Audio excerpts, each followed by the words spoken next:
नमस्कार। कृषि सुधार कानून को लेकर पिछले 2 महीने से देश में एक तरीके से प्रदर्शन चल रहा है, किसानों का आंदोलन चल रहा है और उसके बाद इन दिनों पिछले 2-3 दिनों से 2-3 अंतर्राष्ट्रीय ट्वीट के बाद इसमें एक तरीके से अंतर्राष्ट्रीय साजिश की बू भी आने लगी है। क्या कुछ किसान बिल को लेकर पूरे देश और दुनिया में चल रहा है और किस तरीके से जो हम कह सकते हैं कि आंदोलन का जो एक तरीका है वो बदलता हुआ दिख रहा है। इन तमाम मुद्दों पर हम चर्चा करेंगे और आपको समझाने की कोशिश करेंगे कि कृषि कानून में जो प्रोविजन किए गए हैं, जो केंद्र सरकार की एक मुहिम है कि किसानों की आमदनी दुगनी करना है, उसको लेकर किस तरीके से प्रयास किया गया था और 3 कृषि कानूनों में संशोधन किया गया और जिसके बाद कहा गया था कि किसानों को जो एक उपज का बेहतर मूल्य नहीं मिलता है वो आसानी से मिल सकेगा।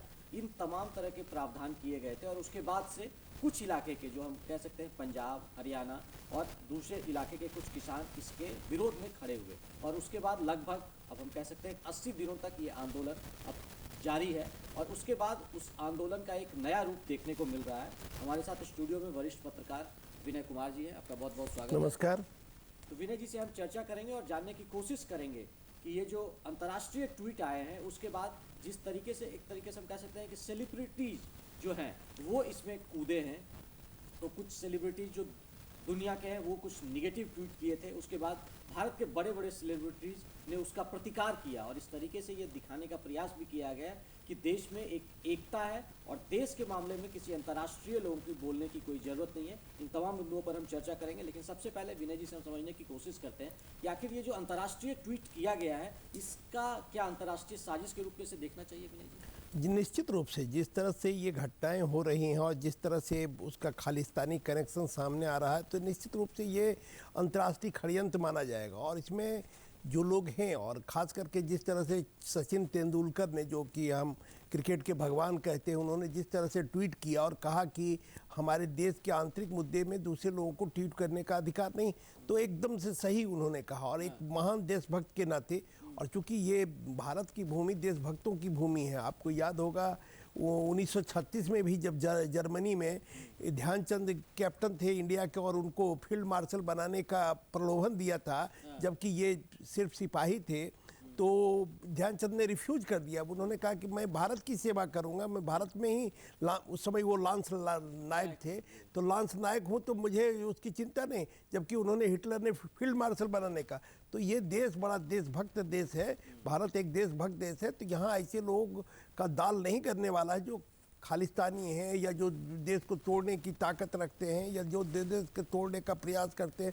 ऐसे लोगों को इस देश में जगह नहीं है। इसलिए जो हमारे देश के भारत के जो संतान है, भारत माता के जो बच्चे हैं, वो इस चीज़ को बर्दाश्त नहीं करेंगे और इसका जमकर विरोध हो रहा है। हालांकि कुछ ताकतें ऐसी हैं जो उनके समर्थन में है, लेकिन वो मुट्ठी भर ताकतें हैं और उनका कोई अस्तित्व मेरे ख्याल से है नहीं।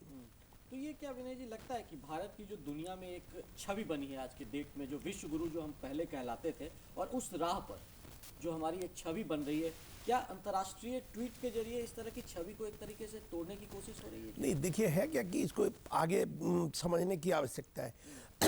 डब्ल्यू ट्रेड ऑर्गेनाइजेशन है, डब्ल्यू ट्रेड ऑर्गेनाइजेशन का एक कमेटी है कृषि से संबंधित, और वो जो कृषि से संबंधित कमेटी है, वो कमेटी बार बार भारत पर दबाव डाल रहा है। जो बड़े अमेरिका है, इंग्लैंड है, यूरोपियन देश है, तो जो ये है बार बार दबाव डाल रहा है कि आप कृषि पर किसानों को सब्सिडी बंद करिए, किसानों को सुविधा बंद करिए। उनका बड़ा भारी आरोप है कि आप किसानों को बहुत ज़्यादा सुविधा दे रहे हैं, किसानों को सब्सिडी दे रहे हैं, किसानों का ऋण माफ़ कर रहे हैं, इन चीज़ों को बंद करिए। तो उनका बार बार जब उसकी बैठक होती थी तो उस बैठक में बार बार भारत पर यह दबाव बनाया जाता था। तो ये 3 कानून तो लाया गया, लेकिन इन 3 कानूनों में 2 कानून तो बहुत आसान है जिसमें किसानों को काफ़ी फायदा है।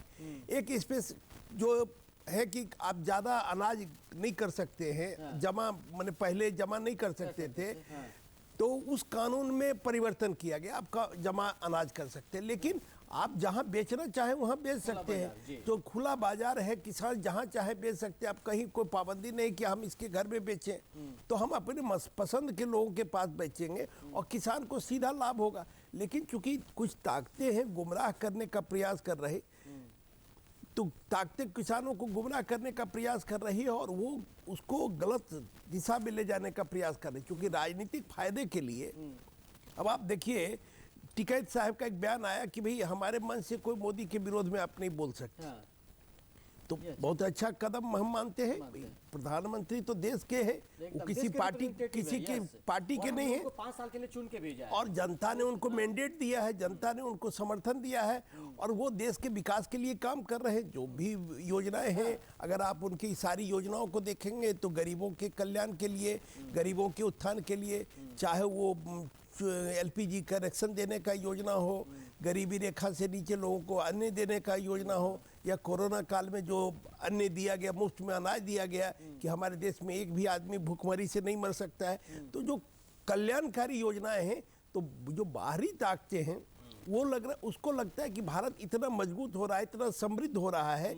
एक समय आप याद करिए जब हमको अमेरिका से गेहूं मंगाना पड़ता था, और आज भारत अन्न के मामले में स्वावलंबी है, अन्न के मामले में सरप्लस है। तो अब हमारी क्या ताकत है? कृषि, जब लाल बहादुर शास्त्री हुए थे तो उन्होंने कहा था जय जवान जय किसान, और उसमें अटल बिहारी वाजपेयी जब प्रधानमंत्री बने तो जय जवान जय किसान और जय विज्ञान। आज विज्ञान की बड़ी भारी भूमिका है, कृषि की उपज बढ़ाने में विज्ञान की बहुत भारी भूमिका है। आज हम देखिए वैक्सीन के मामले में जो कोरोना काल, पिछला वर्ष बीता, कोरोना काल में हम वैक्सीन बनाने में जो सफल हुए और दुनिया को हम वैक्सीन दे रहे हैं। आज दुनिया के लोग हम पर आश्रित हैं वैक्सीन बनाने में। तो ये हमारे साइंटिस्टों का कारनामा है, साइंटिस्टों ने जो काम किया उसकी दुनिया में चर्चा है। तो जो कुछ ताकतें हैं, विदेशी ताकतें, भारत का जो प्रभाव बढ़ रहा है विदेश में, जो दुनिया में, दुनिया के मुल्कों पर, तो वैसी कुछ ताकतें इस देश को कमजोर करने का प्रयास कर रही है, लेकिन वो सफल नहीं हो पाएगी। एक चीज़ और, जैसे आपने जिक्र किया विनय जी कि कोरोना काल के दौरान भारत की एक छवि दुनिया में बहुत उभर कर आई, जो हम कहते हैं वसुधैव कुटुंबकम वाली छवि। कि कोरोना का जब पीरियड शुरू हुआ तो उस समय किसी के पास कोई इसका आधार नहीं था कि इसको किस तरीके से हम मुकाबला करेंगे, कैसे लड़ेंगे। और भारत जैसे इतने बड़े देश में अगर कहा जा रहा था कि अगर ये महामारी फैलेगी तो पता नहीं क्या स्थिति हो जाएगी, बट उसको हम लोगों ने कंट्रोल किया बहुत अच्छे तरीके से। बल्कि जो दुनिया के विकसित देश हैं, सो अमेरिका हो चाहे इंग्लैंड हो, उनको हमने उस मुसीबत की घड़ी में, जब कोई मेडिसिन नहीं था तो कहा गया कि भाई क्लोरो जो है वो एक सहायक के रूप में भूमिका अदा करेगा, तो हमने वैसे देशों को इसको सप्लाई किया। तो वैसे में हमारी एक छवि बनी कि भाई नहीं, भारत एक उदार कंट्री है, वो सबको लेकर साथ में चलने की कोशिश करता है। और जब हमारा वैक्सीन जब बनकर तैयार हुआ, हमारे 2 वैक्सीन बन के आए और दुनिया के सबसे सस्ते वैक्सीन ये है। और उसके बाद जब हमको इन्होंने बनाया तो हमारे जो भी पड़ोसी मुल्क है उनको हमने मुफ्त में ये वैक्सीन दिया। तो इसके बाद से एक छवि जो हम कह रहे थे, उदार छवि की बात कर रहे थे, और प्रधानमंत्री नरेंद्र मोदी की जो एक विश्व लीडर की जो एक छवि थी वो और प्रबल हो रही थी। तो हमको लगता है कि इन तमाम बिंदुओं पे भारत का जो उभार है उसको इस तरह से डिस्ट्रैक्ट करने की कोशिश हो रही है। निश्चित रूप से ये तो सामने चीजें आ रही थी। जो स्वीडन के पर्यावरणविद है जिनका जो ट्वीट आया, तो उसमें तो उनका कनेक्शन साफ, उनका ट्वीट है, टूल किट में दिख रहा है, वो खालिस्तान से जुड़ा हुआ है, कनाडा से जुड़ा हुआ है। तो जो लोग, जो ताकतें कभी भारत को कमजोर नहीं कर पाए, फिर वो प्रयास कर रही हैं, तो सफल हो नहीं पाएगा। और उस देशवासियों को भी समझना पड़ेगा कि ऐसे लोगों से, ऐसे तत्वों से हमें सावधान होना चाहिए। ये किसान, देखिए किसान अन्नदाता है, हम लोग भी किसान के बेटे हैं, हम लोग भी किसानी जानते हैं, हम लोग भी किसानी करते हैं, तो हम लोग जानते हैं कि क्या तकलीफ है। तो तकलीफ दूर हो, किसके पक्षधर सभी हैं, प्रधानमंत्री का भी है कि हम दुगना आय करेंगे किसानों का। अब जो MSP है तो कहीं हटाने की बात नहीं हुई है कि MSP हटाया जाए, जबकि आपको बता दें WTO का जो कृषि संबंधी उसका बैठक होती है, उसमें साफ कहा जाता है कि आप सपोर्ट मिनिमम प्राइस जो है MSP, मिनिमम सपोर्ट प्राइस को आप समाप्त करिए अपने देश में। लेकिन भारत अभी तक नहीं किया और नहीं करेगा। तो लगातार प्रधानमंत्री से भी लगातार कहा जा रहा है। तो किसानों को तो हर सुविधा, किसानों को आपको सब्सिडी दिया जा रहा है, खाद पर, बीज पर सब्सिडी दिया जा रहा है, किसानों का ऋण माफ किया जा रहा है, किसानों के लिए फसल बीमा योजना शुरू की गई है, किसानों को बैंक से लोन देने की व्यवस्था शुरू की गई। किसान सम्मान निधि योजना है जिसके जरिए एक तरीके से जो कहा जाता था कि किसान बिचौलिए की स्थिति में जो फंस जाते थे तो उनको समय पे जब अपने उत्पादों के लिए बीज चाहिए, खाद चाहिए। इवन हाँ। प्रधानमंत्री ने जो सिंचाई परियोजना जो 20-20, 25-25 वर्ष से पहले से बंद पड़ा था, मैंने जिसमें काम काफ़ी पैसा खर्च हो चुका था लेकिन वो पूरा नहीं हुआ, उस पर पूरा करने पर उनका विशेष ध्यान है। और उसको पूरा कराने के, अगर जैसे आप क्या है, हर खेत को काम, हर आदमी को काम, हर खेत को पानी, यही शुरू से मुद्दा रहा है किसानों का कि भाई जो खेत में काम करने वाले हैं उनको काम मिले, और जो पानी की जो समस्या है, जो आज भी हमारा देश ऐसा है जहां पानी की समस्या के चलते फसलें खराब होती है, फसलें उग नहीं पाती हैं। एक फसलें होते हैं, साल भर में एक ही फसल पैदा कर पाते हैं, बारिश पे डिपेंडेंट हमारी होती है। कम से कम 3 फसली हम बनावे, कम से कम 2 फसली बनावे तो किसानों का आय बढ़ेगा। अगर 3 फसली करते हैं तो सालों भर किसानों को काम मिलेगा, किसान के साथ साथ मजदूरों को काम मिलेगा। तो एक जो चेन बनता है एम्प्लॉयमेंट का, वो चेन भी विकसित होगा और उससे समृद्धि भी आएगी। नहीं, एक चीज़ लगातार ये भी कहा जा रहा है कि किसान, ठीक है, भारत में हमेशा से ये कहा जाता है किसान प्रधान देश ये रहा है, एग्रीकल्चर हमारी प्रमुखता में और हमारी जीडीपी का एक बड़ा हिस्सा है इसमें। लेकिन जिस तरीके से हमको लगता है कि इधर केंद्र सरकार की ओर से या स्टेट गवर्नमेंट्स भी बहुत सारे हैं, उनकी ओर से जो किसानों को लेकर लगातार प्रयास हो रहे हैं कि किसानों की आमदनी को दुगना करना है, उनको हर सुविधा मुहैया कराना है, तो वैसे में लगता है कि किसानों के जरिए भी भारत एम्पावर होगा और भारत की राजनीति में किसान एक आज के डेट में हम कह सकते हैं कि केंद्र बिंदु में है। तो इसकी वजह से भी हमको लगता है कि एक अंतर्राष्ट्रीय खलबली भी मची हो। निश्चित रूप से। अब जिस तरह से देखिए क्या है कि लोकतंत्र है, लोकतंत्र में वोट की कीमत है, तो एक जो विदेशी ताकतें हैं वो चाह रहा है कि जो आज ये बहुत अरसों के बाद, मैंने 84 के बाद पहली बार 2014 में पूर्ण बहुमत की सरकार आई और फिर 2019 में पूर्ण बहुमत की सरकार आई। तो जब पूर्ण बहुमत की सरकार आती है तो वैसी सरकारें काफ़ी अच्छा काम करती, चाहे कोई भी सरकार हो। मतलब उनके जो अपने थीम है, जो वो सोच के जो एजेंडा है उसको लागू करने में सफल होती है। और जब गठबंधन की सरकार होती है तो गठबंधन में आप देखेंगे कि बहुत तरह का कंपल्सन होता है। कंपल्सन के कारण आप खास करके सुधार संबंधी उपाय कर नहीं सकते हैं, जिससे सुधार हो, जिससे आपका इकोनॉमी बूस्ट हो, वो आप कर नहीं सकते हैं क्योंकि गठबंधन में तमाम विचारधाराओं के लोग रहते हैं। तो वैसी ताकतों को लग रहा है कि इस सरकार को कमजोर किया जाए।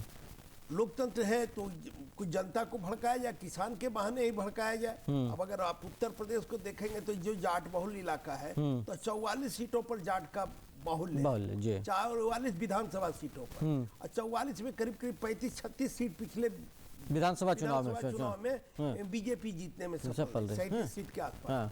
और 9 में से 9 लोकसभा क्षेत्र है उसी इलाके में, उसमें 7 सीट बीजेपी जीती। और आप यकीन करेंगे 14 में 9 में 9 जीती, जो कभी वो इलाका चरण सिंह का गढ़ हुआ करता था और चरण सिंह उसी इलाके के नेता हुआ करते थे। लेकिन किसानों को लग रहा है ना कि ये प्रधानमंत्री किसान के हित में काम करने वाले लोग हैं। जब पिछली बार ही हम जैसे फर्स्ट टर्म में जो 2014 आप कह रहे हैं कि बहुमत की सरकार बनी, उस दौरान उन्होंने एक नारा ही दिया, किसानों की आमदनी हमको 2022 तक दुगनी करनी है, और इस प्रिंसिपल पर लगातार काम हो रहा है। तो उस दिशा में इसको जोड़ा जा रहा था कि कृषि सुधार कानून जो है उस दिशा में आगे। देखिए, किसी के साथ साथ पशुपालन को भी जोड़ा जा रहा है, बागवानी को भी जोड़ा जा रहा है, अब बकरी पालन भी किया जा रहा है, गाय पालन किया जा रहा है, अब डेयरी उद्योग को बढ़ावा दिया जा रहा है। आप झारखंड में भी देखिए डेयरी उद्योग को बढ़ावा दिया जा रहा है। यहाँ मुफ्त में गाय देने, गरीब रेखा से नीचे लोगों को गब्य योजना, अभी रिसेंटली पशुधन योजना शुरू की गई है, तो लोगों को गाय मिल रहा है। अब जैसे भारत एक बड़ा समृद्ध देश इस मामले में है कि अगर आप देखेंगे कि गांव की इकोनॉमी, जब रिसेशन आया था पूरे वर्ल्ड में 2008 के आसपास, तो सब आर्थिक स्थिति खराब हुई थी, लेकिन भारत की स्थिति क्यों नहीं खराब हुई? इसलिए कि भारत का जो गांव है वहीं सब चीज उपलब्ध है। नमक छोड़ के गांव में रहने वाले लोगों को कोई चीज खरीदने की नहीं, चावल, दाल, गेहूं, सब्जी, सब चीज गांव में उपलब्ध है। हल्दी, तेल, नमक, सब कुछ, नमक सिर्फ खरीदना पड़ता बाहर से लेना पड़ता है, बाकी सारे चीज गांव में उपलब्ध है। इसलिए भारत की अर्थव्यवस्था कभी उस तरह से गड़बड़ा नहीं सकती है जैसे दुनिया की अर्थव्यवस्था गड़बड़ाती है। प्लस भारत की जो वायु, भारत का जो बनावट है, खास करके जिस तरह से सर्दी, गर्मी, बरसात, जो मौसम में खास करके कह सकते हैं, तो मौसम भी लाजवाब है। दुनिया में इस तरह का मौसम कहीं नहीं है। एक बार याद है मुझे 78 के आसपास जॉर्ज फर्नांडिस का क्षेत्र था मुजफ्फरपुर, वहाँ एक साइंटिस्ट आए विदेश से, तो उन्होंने कहा कि हम इस जमीन पर सोएंगे। तो लोगों ने पूछा भाई आप इतना बड़ा साइंटिस्ट है क्यों? मैंने बोला कि इतनी अच्छी भूमि दुनिया में कहीं नहीं। हाँ, हाँ, तो भारत की भूमि इतना उर्वरा वाली भूमि है और जो मौसम है लाजवाब मौसम है। तो इस देश में अब आप देखिए दुनिया में नकल किया जा रहा है हमारी संस्कृति का। अब नमस्कार सब दुनिया के देश मान रहे हैं कि ये सच्ची पद्धति है। तो जो पद्धति हमारे देश की 5000 साल हमारी पुरानी सभ्यता रही, इस सभ्यता को सभी लोग अब मानना शुरू किए हैं। अब वेद का मंत्रोच्चारण इंग्लैंड में आप सुन रहे हैं, ऋग्वेद का उच्चारण वहाँ के भी विद्यार्थी कर रहे हैं। अमेरिका में की उपराष्ट्रपति जो अभी बनी है वो मैंने भारतीय मूल से है, तो वो अपना नाम कमला रखी है। कमला मतलब है लक्ष्मी, कमल पर आरोह करने वाली लक्ष्मी। तो भारत की संस्कृति भी चारों तरफ फैली हुई। बल्कि देखिए इसमें जब आप संस्कृति की बात किए तो वो जो टूल किट जो निकल कर बाहर आया है उसमें बाकायदा योग का भी जिक्र है कि योग जैसी चीजें भारत से दुनिया में फैल रही हैं, इस तरह की चीजों को डिस्ट्रैक्ट करना चाहिए। तो इस तरह की चीजें हमको लगता है कि नहीं होनी चाहिए। योग तो भाई आप देख रहे हैं कि योग अभी आज के डेट में कोरोना के काल में हमको लगता है योग सबसे एक बेहतर हथियार लोगों के लिए इम्यूनिटी बूस्टर के तौर पर जाना गया है। नहीं देखिए जब योग दिवस बनाने का फैसला लिया गया तो संयुक्त राष्ट्र संघ में 190 से ऊपर देशों ने इसका समर्थन किया। जी एक बहुत बड़ी बात है, किसी प्रस्ताव का उतना देश समर्थन करे। लगभग पूरे दुनिया के सभी मुल्कों ने लगभग किया आसपास समर्थन किया। और योग क्या है कि योग एक ग्लोबल बन चुका है, बने एकदम। और योग का अद्भुत फायदा है। वो किसी जाति धर्म संप्रदाय से उसका कोई मतलब नहीं। जो करेगा योग उसको फायदा होगा। क्या है कुछ उसमें आपको तो कोई खर्च है नहीं योग में, एकदम। वो एक जीवन पद्धति है। आप उस जीवन पद्धति को अपनाएंगे तो आप बेहतर जीवन जिएंगे, आप लंबा समय तक जिएंगे। भारत में जो आयुर्वेद है तो 5000 साल पुराना है।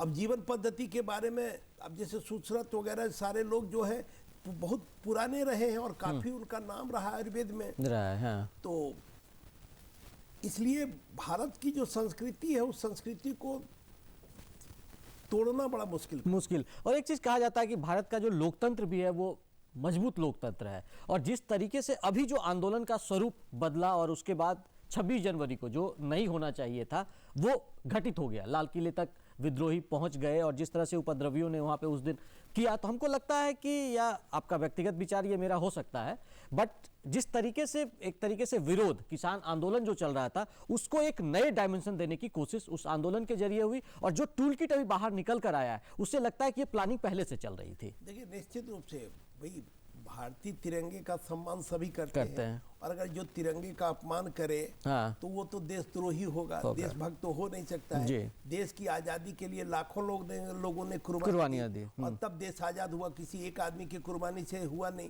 तो लाखों लोगों की कुर्बानी पर। तो इस देश जो कुर्बानी दिए उनको भी श्रद्धांजलि हम अर्पित करें, उनके प्रति हम कृतज्ञ रहे कि उन्होंने आज हमें आजादी दी, आज हमारे यहाँ लोकतंत्र हुआ।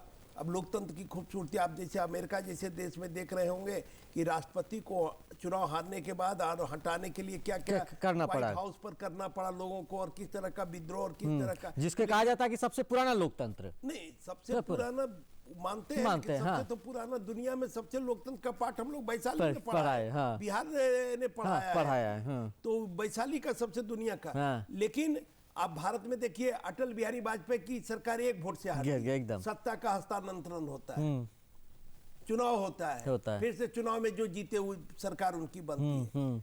कहीं भी सरकार तो यहाँ कोई भी मुख्यमंत्री हारता है जीतता है, कितना स्मूथ तरीके से सत्ता का हस्तांतरण होता है। कितना बने लोकतंत्र मजबूत काफी मजबूत हो चुका है लोकतंत्र। इस लोकतंत्र पर कभी कोई उंगली नहीं उठा पाएगा, और लोग जो यहाँ के भारत की जो जनता है वो कभी किसी को बर्दाश्त नहीं करेगी।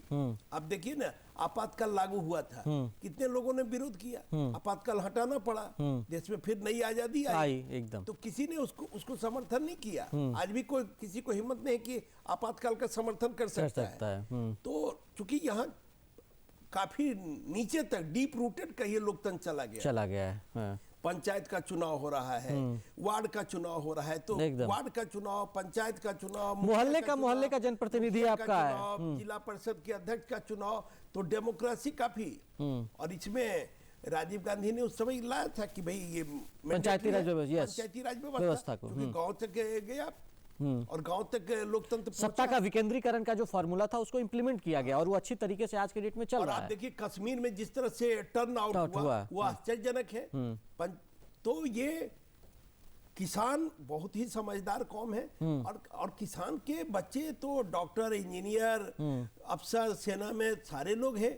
तो सारे लोग समझते हैं कि ये हमको कुछ ताकतें गुमराह करने का प्रयास कर रही हैं हमको, लेकिन जो किसानों की मांगे हैं, अगर कोई जेन्युइन मांग है तो उस पर भी मांग मानी जानी नहीं तो उसकी तो झलक देखिए। अब किसान आंदोलन जिस दिन से शुरू हुआ, सरकार ने बोला कि हमेशा हमारे दरवाजे खुले हुए हैं। 11 दौर की बातचीत हो चुकी है किसानों के, और बाकायदा हर प्रधानमंत्री नरेंद्र मोदी ने भी बोला है, कृषि मंत्री की ओर से लगातार ये पहल की जा रही है कि किसानों के हम एक फोन कॉल पर हम उनके लिए हाजिर हैं, जब भी वो चाहे वार्ता करें उनके मुद्दों पर। सरकार ने यहां तक कि भाई ठीक है, किसी कानून पर जब तक बात होती रहती है, अगर आप कहते हैं कि इसको अभी सस्पेंड करना है कानून को, तो फिलहाल हम रोक के रखते हैं, यहां तक सरकार ने प्रपोजल दिया। तो लोकतंत्र और खुला संवाद जो स्थिति भारत में बनती है, शायद ये बहुत एक जो हम कह सकते हैं हमारी जो प्रत्यक्ष शासन प्रणाली है उसका एक बेहतरीन नमूना है, और उसकी झलक भी हमको देखने को मिल रही है। शायद इसी वजह से एक अंतर्राष्ट्रीय चिड़ भी हमको लगता है नजर आती है। देखिए, लोकतंत्र में संवाद सबसे जरूरी है। एकदम, बिना संवाद के लोकतंत्र सफल नहीं हो पाएगा। लोकतंत्र की खूबसूरती है संवाद, और संवाद के माध्यम से आप किसी भी समस्या का निदान कर सकते हैं। एकदम, हिंसा के माध्यम से किसी भी समस्या का निदान नहीं हो सकता। तो हमको संवाद बनाना है। और जो किसानों की दरअसल है क्या कि देखिए, किसानी थोड़ा महंगा हुआ है। जो दिनों में रेट बढ़ा है, जो उर्वरक का दाम बढ़ा है, जो लेबर, अब होता क्या है कि अब कई चीज है कि आप गांव में हैं तो गांव में आप किसान हैं, लेकिन आपकी पत्नी भी इन्वॉल्व है, आपके बच्चे भी इन्वॉल्व है, कटनी हो रहा है, तो आप बेटे को कह रहे हैं जरा जाके देख लो, पत्नी को कह रहे हैं कि भाई खाना बना के पहुंचा देना, मैंने लिया, तो उसका भी इन्वॉल्वमेंट है। तो किसान चाहते हैं कि इन चीजों का भी मूल्यांकन हो और इन चीजों पर भी एमएसपी तय हो, क्योंकि हमारे सारे लोग इन्वॉल्व होते हैं। तो उसका होना चाहिए, मतलब लेबर कॉस्ट एक तरीके से इन्वॉल्वमेंट सबका उनका डिमांड है। और ये मुझे लगता है कि किसान को सब्सिडी अगर देंगे, किसान चूंकि अन्नदाता है, तो किसानों को सब्सिडी आप देंगे, किसानों को मजबूत करेंगे, तो एक तो अन्न के मामले में हम स्वावलंबी होंगे, और देश में बहुत बड़ा तबका किसानी का है। नहीं तो 2/3 से थोड़ा सा घटा है, लेकिन परसेंटेज अभी भी 60% से ऊपर है। तो देखेंगे कि किसानी लोग छोड़ रहे हैं, क्योंकि मुनाफा नहीं है। तो इसलिए सरकार को इस पर तो ध्यान देना ही पड़ेगा कि भाई कैसे किसान किसानी से जुड़े रहे। और वही प्रयास किया जा रहा है ना, जो ये तीनों प्रोविजंस जो कानून में थोड़े बदलाव किए गए, ये यही किया गया है कि किसान अपनी उपज अपने मन माफिक बेच सकते हैं। और जैसे देखिए, कोरोना काल में ई नाम जैसा जो प्लेटफॉर्म था, उसके जरिए किसानों को जो पैदावार का जिसको उनको 2 रुपया नहीं मिलता था, उसके 20 रुपये उनको मिले। तो ये एक फायदा तो हुआ ना कि टेक्नोलॉजी से, जिसकी बात आप कह रहे थे कि वाजपेयी जी का नारा था कि जय जवान जय किसान जय विज्ञान, तो विज्ञान एक तरीके से कंप्यूटर का युग आज है, तो तकनीक का हमने उसमें सहारा लिया, तो उसके जरिए तो फायदा किसानों को अब हो ही रहा है। तो एक दिशा में उस तरफ हम आगे बढ़ रहे हैं। निश्चित रूप से, जैसे सब्जी का आप देखेंगे, यहाँ की सब्जी कब विदेश बाहर जा रही है, तो उससे किसान को फायदा होगा। लेकिन क्या है कि जैसे अभी भी क्या है, कुछ समस्याएं हैं, उसको दूर करने की आवश्यकता है। अब आप देखेंगे टमाटर के सीजन में 50 पैसे टमाटर मिल रहा है किलो, और वही 5 रुपए किलो मिल रहा है। तो जैसे अब फूड प्रोसेसिंग वगैरह का अगर यूनिट हम बैठाएं, ज्यादा से ज्यादा बैठाएं, तो किसानों को उससे ज्यादा लाभ होगा, क्योंकि उसका जो लागत है उससे तो कुछ आमदनी उसको हो। और इसमें लगातार केंद्र सरकार का प्रयास भी है। विनय जी हमारे साथ चर्चा कर रहे थे कि किस तरीके से किसान आंदोलन जो चल रहा है उसको एक तरीके से अलग मोड़ देने की कोशिश की गई है। फिलहाल दूरदर्शन की टीम को दीजिए इजाजत, नमस्कार।